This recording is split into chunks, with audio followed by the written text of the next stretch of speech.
Pembunuh calon pengantin di Palembang dengan korban tewas bernama Farid, 30, ditangkap Satreskrim Polrestabes, Palembang, Unit Pidum, Pidana Umum, dan Tekap 134 di kawasan Banyuasin, Jumat, tanggal 15 Desember tahun 2023, siang. Pelaku bernama Dani ditangkap 3 jam usai beraksi.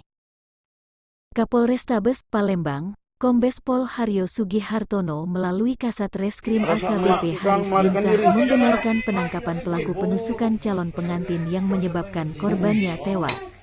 Motif Dani pembunuh calon pengantin di Palembang terungkap. Pelaku dan Agustiva calon istri korban tak lain mantan istri Siri pelaku baru pisah 4 bulan. Diduga lantaran cemburu calon istri Sirinya akan menikah lagi, maka Dani Andika 30 pelaku pembunuhan calon pengantin di Palembang ini menghabisi nyawa Farid 30 calon pengantin pria.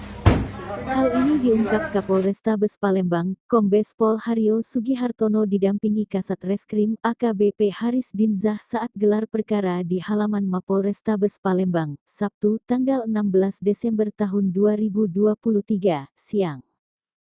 Dani Andika, 30, pelaku pembunuhan yang menewaskan korban Farid, 30, tercatat sebagai warga Pedamaran Ogan Komering Ilir. Oki Haryo mengatakan, usai 3 jam pasca peristiwa tersebut, petugas Satreskrim Polrestabes Palembang langsung melakukan pengejaran dan berhasil mengidentifikasi keberadaan pelaku. Saat pelaku berada di kawasan Banyuasin, tepatnya Tanjung Api-Api, saat itulah tersangka langsung diringkus. Kalau dari pengakuannya, tersangka ini hendak kabur ke Bangka Barat, namun saat berada di kawasan Tanjung Api-Api tersangka langsung kita tangkap, katanya. Ditambahkan Haryo, atas ulahnya pelaku Dani akan dikenakan pasal 338 KHUP dan 351 ayat 3 KHUP, dengan ancaman hukuman 15 tahun penjara. Dio.